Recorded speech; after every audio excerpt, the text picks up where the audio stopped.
connection with operations in Naval Petroleum Reserve No. 4, a variety of construction projects take place. A number of natural factors, generally peculiar to the far north, influence all construction in PET 4.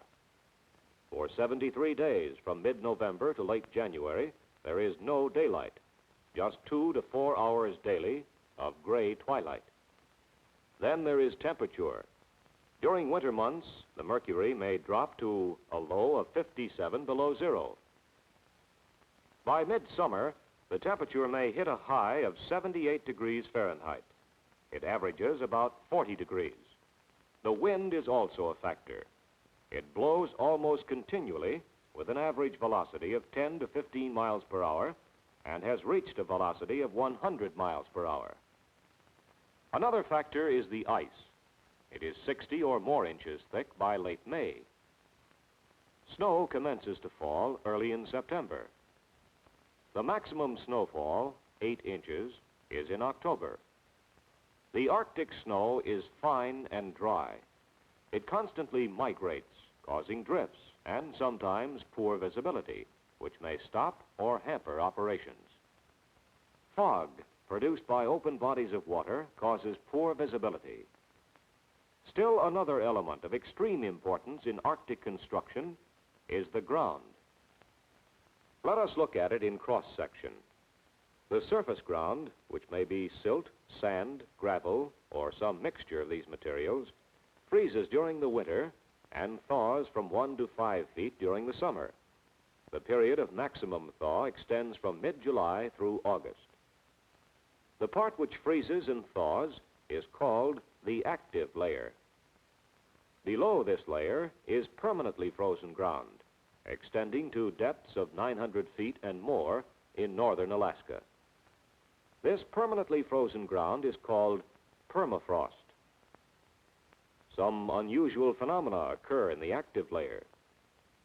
If there are local differences in the composition of the soil, insulating cover, and moisture content, differential freezing may occur.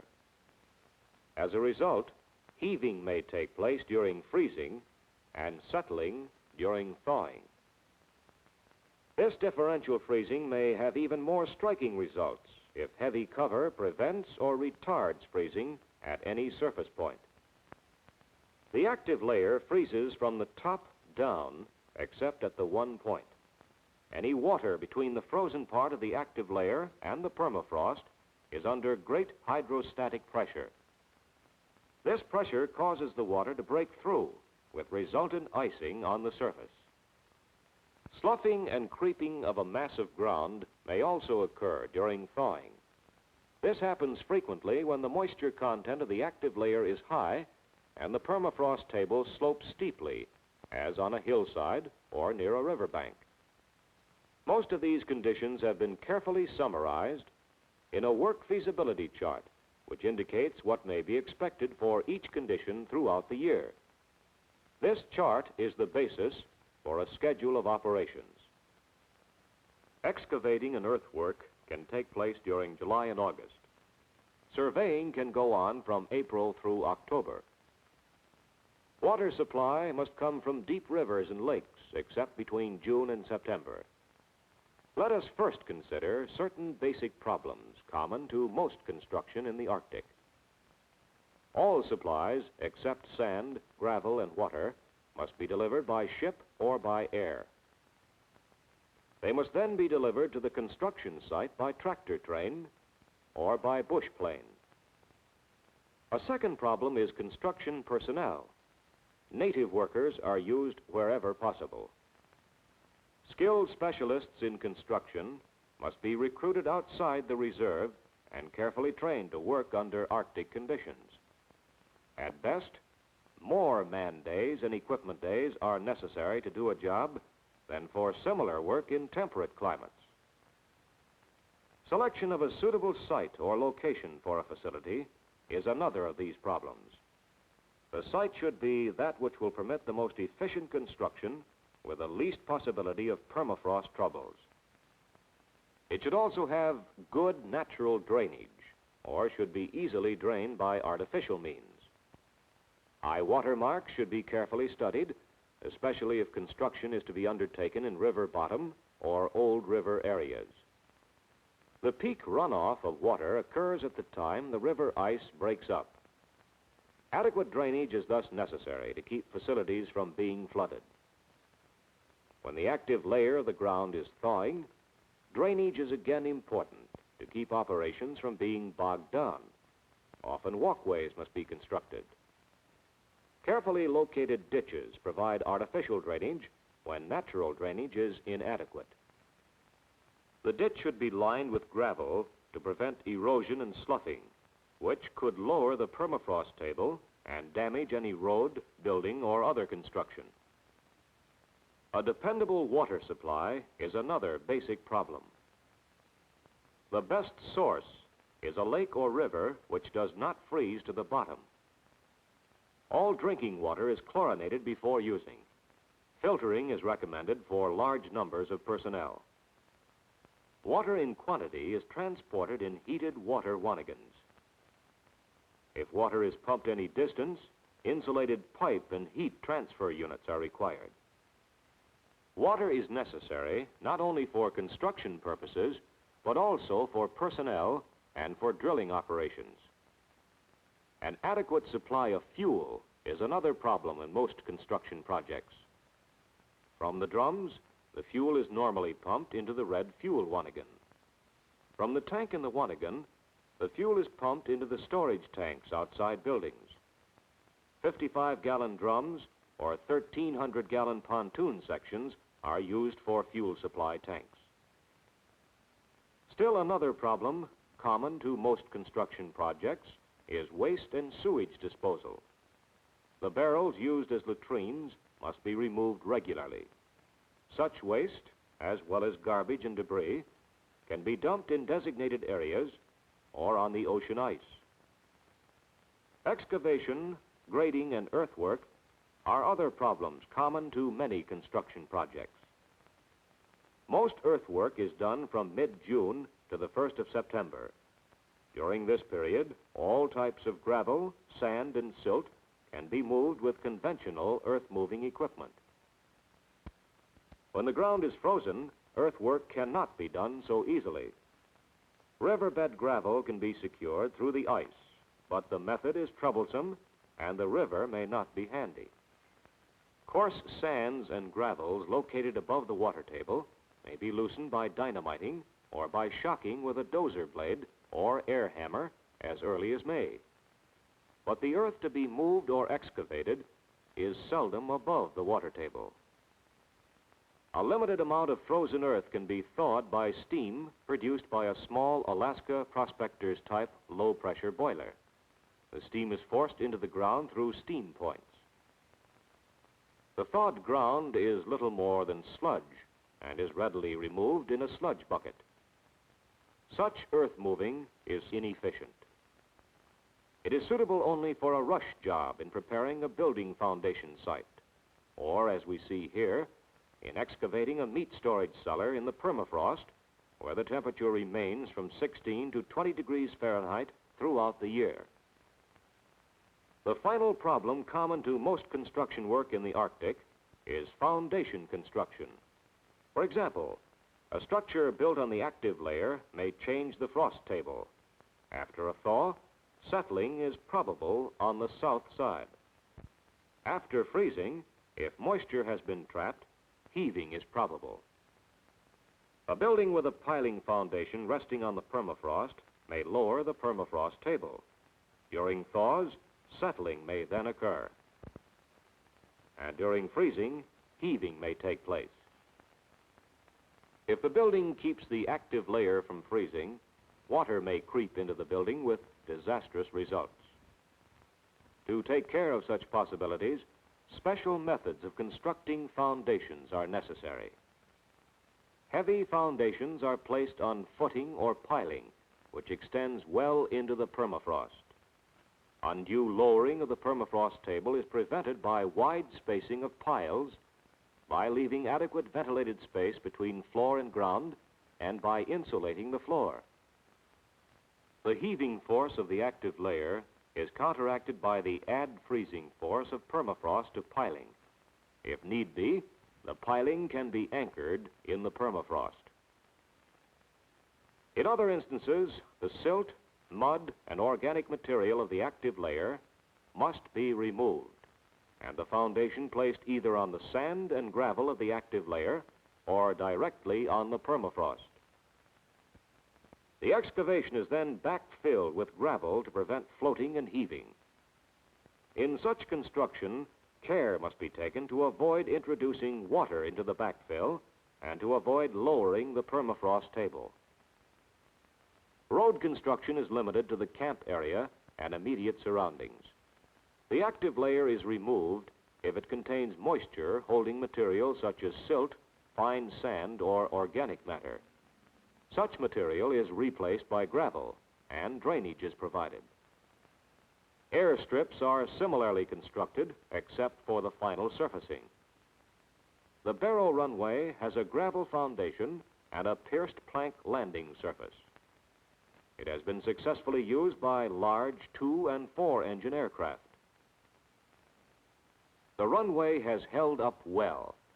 The only maintenance has been the replacement of pieces of mat bent by rough landings or by construction equipment. The Barter Island runway was constructed on a gravel spit bordering the Arctic Ocean. The 5,000-foot runway was built in 3 days using only 2 bulldozers and 2 carryalls. Various types of buildings have been constructed. Most have been temporary structures of the advanced base type, Jamesways, Quonsets, and utility arch-ribbed structures. The Jamesway has a double floor with insulation between layers. The wooden framework is made of pre-cut arch ribs. This framework is covered rapidly with a heavy canvas backed with glass wool insulation. The completed huts may be placed on sleds to make mobile housing units, or they may be placed on gravel mats to furnish temporary housing. The Quonset, northern type, has a 20 by 56-foot foundation placed on a well-drained gravel mat. Holes for channel plates are made, and flooring is laid. Double flooring with insulation between layers is sometimes used. When the floor has been completed, the steel arch ribs are attached to the channel plates and braced by metal purlins and trimmers. When all arch ribs and the windows are properly in place, the entire interior is lined with insulation board. Metal splines are placed between horizontal joints and masonite strips over the rib joints. When the interior has been completely lined, blanket insulation is stretched over the insulation board and the steel corrugated sheets are nailed into place. The completed Quonsets, heated by 2 convection-type oil heaters, are used for living quarters, mess halls, stores, and dispensaries. The utility arch rib buildings are basically oversized Quonsets, 40 by 100 feet. This addition to the Barrow Administration Building was built during the winter. The ground was thawed using steam points and an Alaska Prospectors type boiler. Holes for mud pads were then dug. A 12 by 12 by 2 footing and a 6 by 6 post went into each hole. After setting footing first and then the post, the hole was refilled and tamped. The tamping was carefully checked by the foreman. Sills were then placed on the posts. Balloon or braced type framing was used. Diagonal sheathing increased the strength of the building. A gable roof was used and is recommended, although flat roofs have been used successfully on small buildings. Floors, sidewalls, and ceiling were well insulated. Derrick construction must take place wherever oil wells are drilled. Thus, a site with good drainage is selected. In some localities, adequate foundations on bedrock or thick native gravels are found. However, when necessary, the active layer is replaced with gravel to form a dependable pad. If this method is not possible, or if a large drilling rig is to be used, a foundation of piling extending well below the permafrost table, must be constructed. At Cape Simpson, where the piling method was used, the ground was first thawed and piling was placed in the permafrost. After the piling had been cut off, the foundation sills were put in place and leveled carefully and spiked to the piling. The drill cellar was then dug, again with the aid of steam points. To provide insulation, the pit was then lined on the sides with moss and celotex, and on the floor with concrete, tundra, and a second layer of concrete. The next steps at Simpson were usual ones in oil derrick construction. The rig floor was laid, the winch was placed, and the framework of the derrick went up step by step. The oil derrick was completely enclosed with insulating canvas.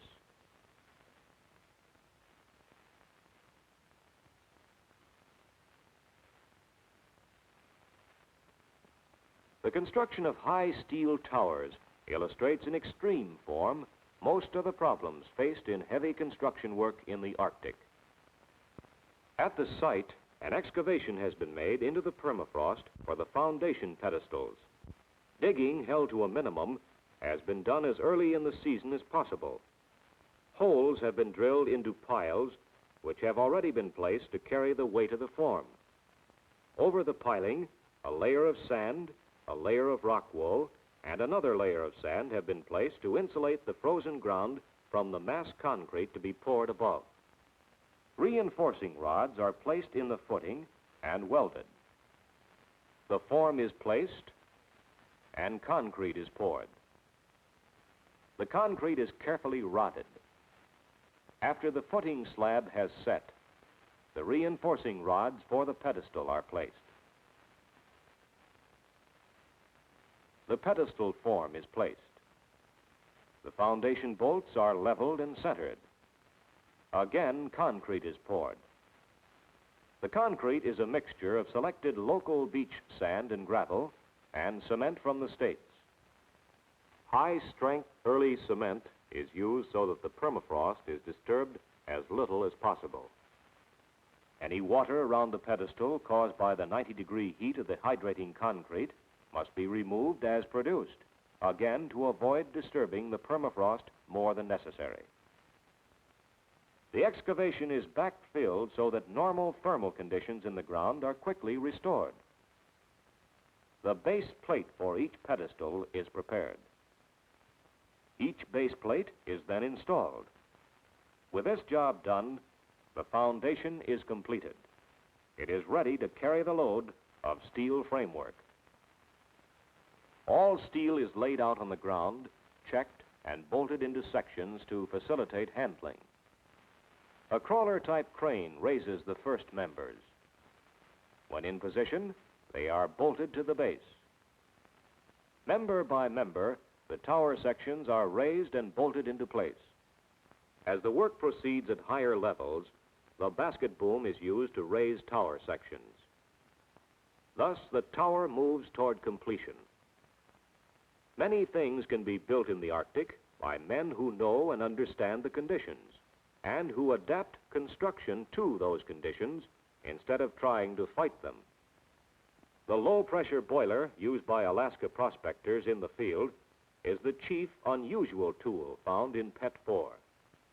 Only with such a source of steam could heavy construction work take place in permafrost regions.